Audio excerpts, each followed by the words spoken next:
महिला रहती थी। कीर्ति बहुत ही सुंदर थी। वो इतनी सुंदर थी कि आसपास के गांव तक उसकी सुंदरता की चर्चाएं होती थी। हर रोज गांव के महिलाएं कीर्ति की सुंदरता को देखने आती थीं। कीर्ति का पति सुहान एक मछुआरा था। सुबह सुबह का समय था। सुहान मजे से खर्राटे लेकर सो रहा था कि तभी कीर्ति पानी का गिलास लेकर कमरे में दाखिल हुई।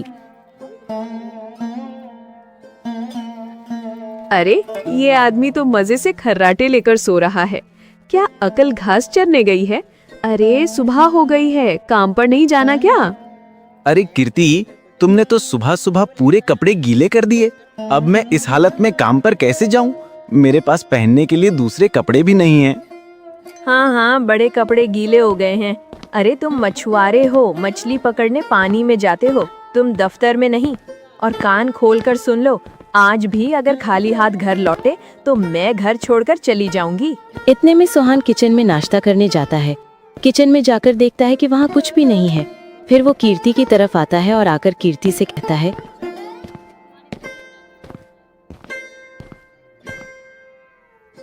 अरे कीर्ति, ये क्या, तुमने नाश्ता नहीं बनाया क्या? कौन सा नाश्ता? अरे, एक ही रोटी का आटा था, वो भी मैं अपने लिए गूंथ कर बना चुकी।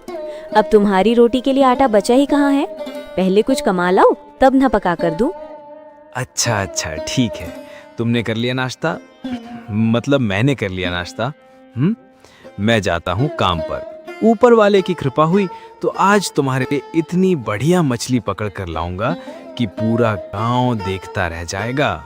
हाँ, तुम्हारे बस बातें ही हैं। घर में आटा नहीं है, तुम मछली पकड़कर मंडी ले जाना और बेचकर आटा लाना। और हाँ, अगर कुछ ना लाए तो याद रखना, मैं घर छोड़कर चली जाऊंगी, बता देती हूँ।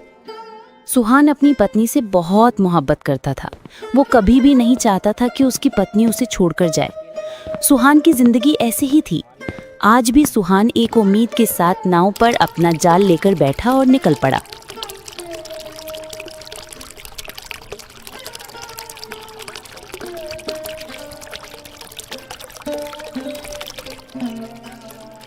सुहान अपनी नाव लेकर बड़ी नदी के पास पहुंचा।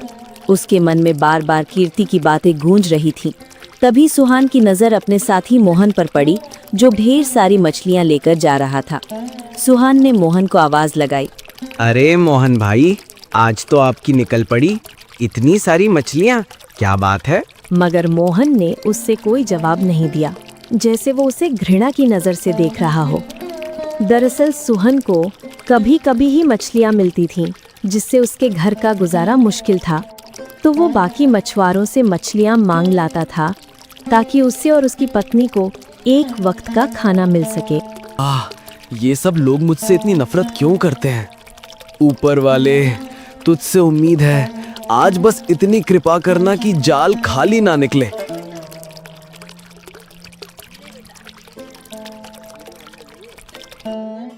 काफी देर इंतजार करने के बाद जब सुहान ने पानी से जाल निकाला तो वो खाली था। ये क्या, जाल तो बिल्कुल खाली है। अरे मेरी तो फूटी किस्मत, कैसे दिन तो साथ दें। फिर से जाल डालकर देखता हूँ। सुहान ने फिर से जाल पानी में फेंका और फिर इंतजार करने लगा। काफी देर इंतजार करने के बाद जब सुहान ने जाल निकाला तो उसमें एक छोटी सी मछली थी, जिसे देखकर सुहान बहुत खुश हो गया।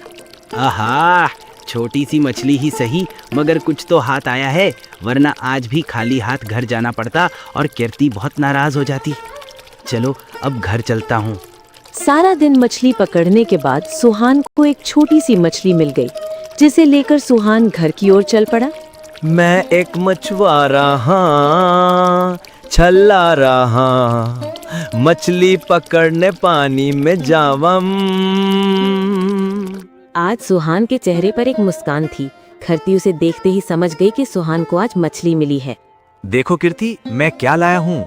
आज खाने का इंतजाम हो गया है। आज हमें भूखा सोना नहीं पड़ेगा। ये तो एक छोटी सी मछली है, मगर आटा कहाँ है? मछली के साथ क्या खाएंगे हम? तुमने पूरे दिन में बस ये छोटी सी मछली पकड़ी है। सारा दिन कोशिश करता रहा हूँ, मगर बस यही मिली है। तुम ये खा लेना, मुझे वैसे भी भूख नहीं है। हाँ, बिल्कुल सही कहा तुमने। तुम्हें अगर भूख लगती है तो तुम क्या सारा दिन सिर्फ एक मछली पकड़ कर लाओगी? नहीं नहीं, जबकि तुम्हारे साथ काम करने वाले मछुआरे बहुत सारी मछलियाँ लाते हैं। अच्छा, रहने दो, अब इतना ही काफ़ी है, हम दोनों ही खा लेंगे, मैं पका कर लाती हूँ। वे दोनों अभी आपस में यही बातें कर रहे थे कि अचानक से गोलीबारी की आवाज आने लगी। अरे कीर्ति, ये किस चीज की आवाज है? अरे यहाँ खड़े खड़े मुझसे पूछोगे या बाहर जाकर भी देखोगे? अरे ओ मछुआरे, बाहर निकल। मैं कहता हूँ बाहर निकल, वरना घर में घुस कर मारूंगा तुम्हें। बाहर निकल।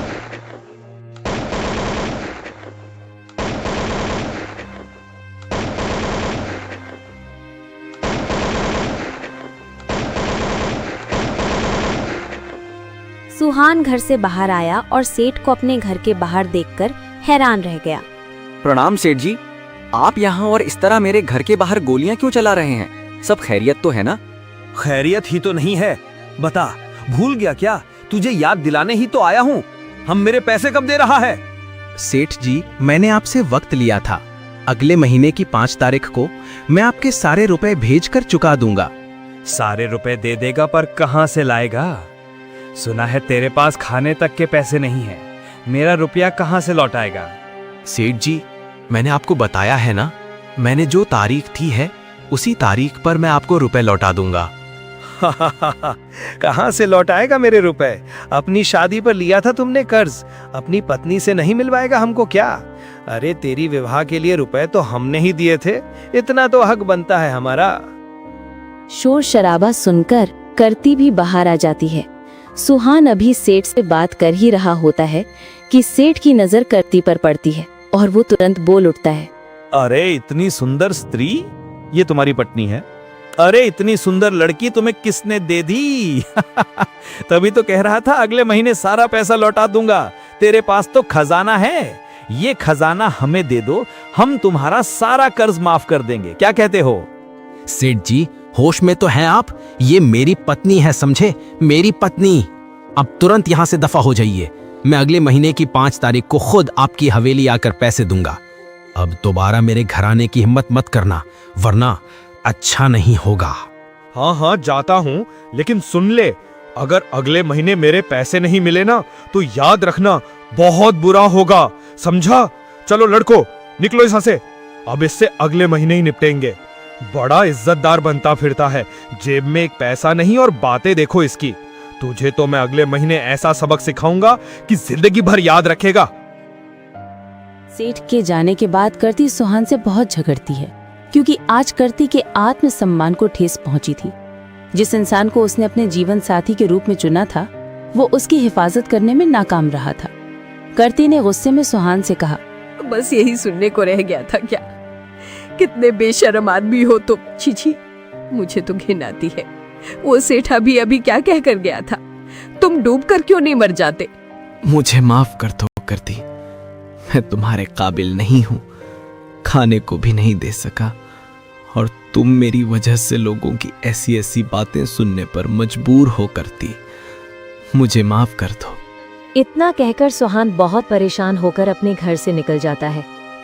गरीब को एक दिन भी सुकून से खाना नसीब नहीं हुआ। सुहान के लाई हुई मछलियां वहीं पड़ी रह गईं। सुहान थक हारकर नदी पर बने पुल की तरफ चला गया। खामोश चलता रहा, न जाने उसकी जहन में क्या चल रहा था। मेरे पास अब जिंदा रहने की कोई वजह नहीं है। ऊपर वाले, मैं बहुत थक गया हूँ। मैं आत्महत्या नहीं करना चाहता, मगर मेरे पास कोई दूसरा रास्ता नहीं है। सेठ का इतना कर्ज चुकाना है और ऊपर से मैं अपनी पत्नी को एक वक्त का खाना तक नहीं दे सकता। क्या मैं इतना बुरा हो गया हूँ? तभी वहाँ से एक ठेले वाला गुजरता है। वो सुहान की सारी बातें सुन रहा होता है। सुहान को इस कदर परेशान देखकर ठेले वाला अपने ठेले से उतरता है और कहता है,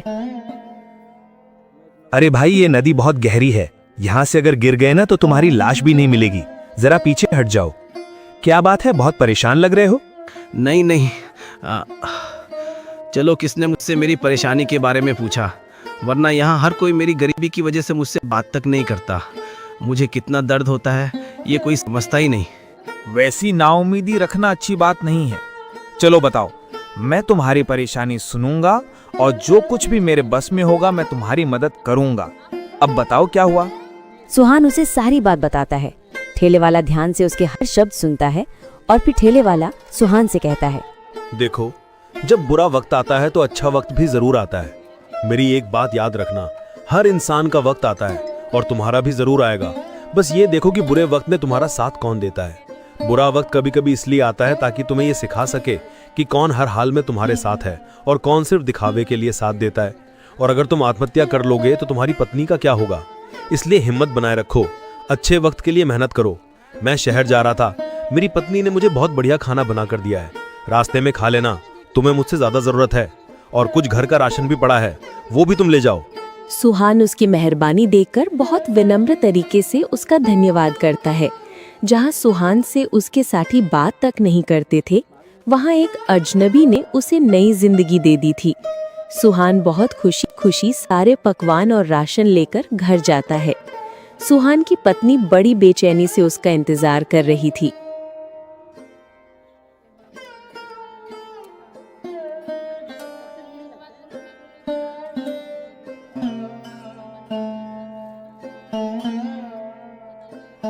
करती, देखो मैं तुम्हारे लिए आज क्या क्या लाया हूँ। तरह तरह के पकवान हैं और घर का राशन भी लाया हूँ। ये सब तुम लाए हो? मुझे तो यकीन ही नहीं हो रहा। मतलब तुम्हारा भी अब अच्छा समय आने लगा है। बड़ी बात है, मैं तो बेवजह तुमसे झगड़ती रही। नहीं करती, ये सब देखकर बहुत खुश हो जाती है। इतना अच्छा खाना उसे बरसों बाद नसीब हुआ था। आज सुहान के घर में खुशी का माहौल था। अब कुछ दिनों तक सुहान को अगर मछलियां ना भी मिलती तो भी उसका गुजारा हो सकता था। इसी तरह कुछ दिन बीत गए।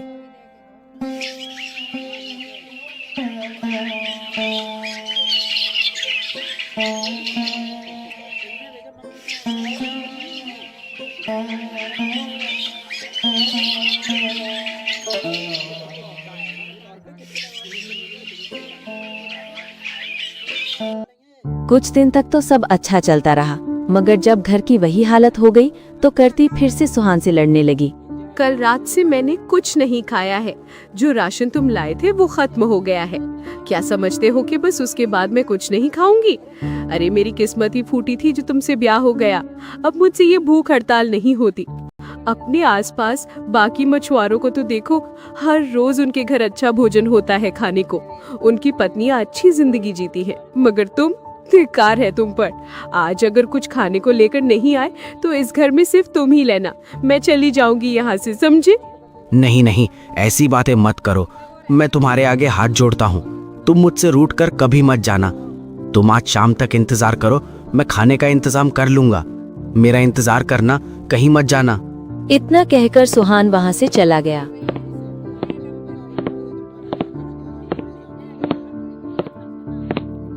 सुहान आज बहुत परेशान था।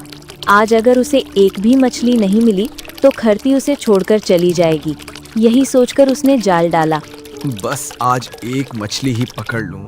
हे ऊपर वाले, बस एक ही मछली, नहीं तो घरती बहुत नाराज हो जाएगी।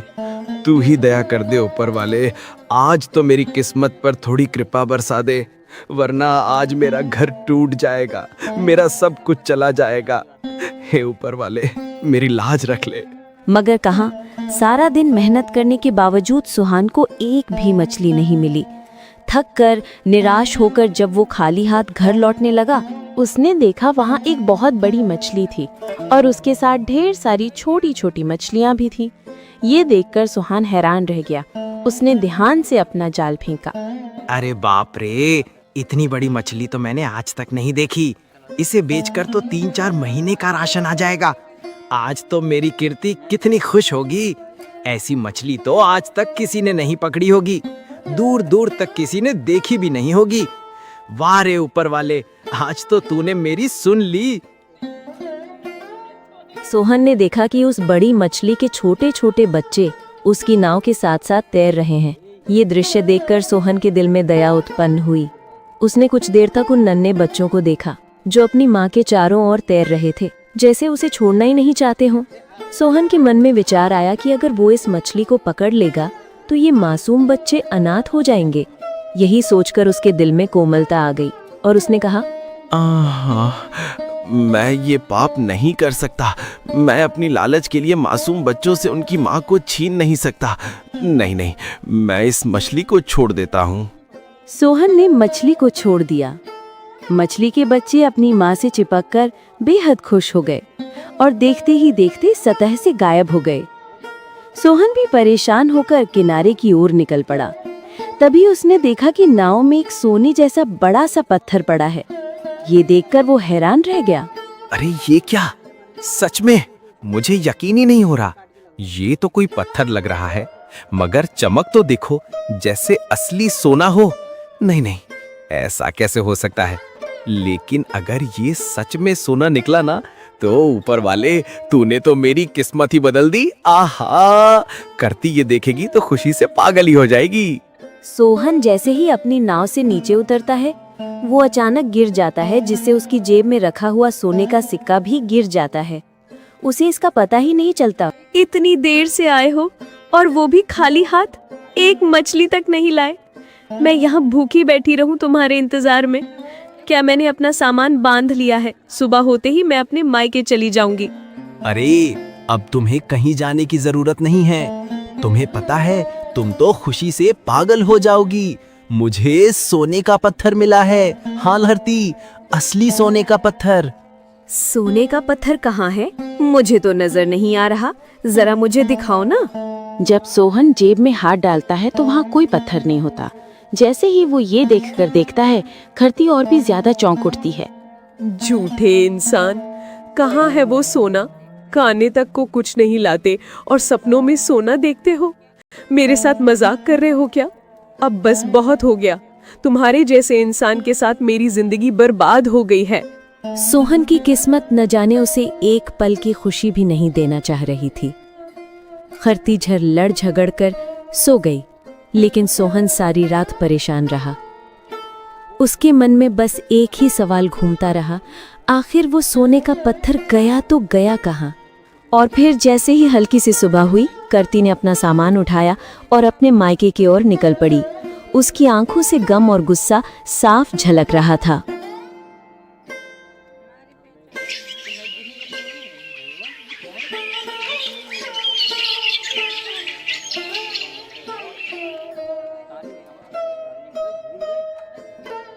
सुबह जब मोहन उठता है तो उठकर कार्तिक को आवाज लगाने लगता है, मगर पूरे घर में उसे करती कहीं नहीं मिलती। अब मेरे पास तो कुछ भी नहीं बचा। करती थी वो भी मुझे छोड़कर चली गई। एक उम्मीद दी थी तूने, वो सोने का पत्थर, वो भी एक पल में छीन लिया। सुहान ने अभी इतना ही कहा था कि उसकी नजर उस सोने के पत्थर पर पड़ी जो उसकी जेब से गिर गया था। सुहान बहुत खुश हो गया। अब सबसे पहले इसे बेचकर सेठ के पैसे दूंगा, फिर एक अच्छा घर लेकर कुछ कारोबार शुरू करूंगा और एक बड़ा आदमी बनकर कीर्ति को लेने जाऊंगा, मगर थोड़ा वक्त लेकर, ताकि उसे थोड़ा एहसास हो जाए कि मेरे साथ देने के बजाय वो मुझे छोड़कर चली गई।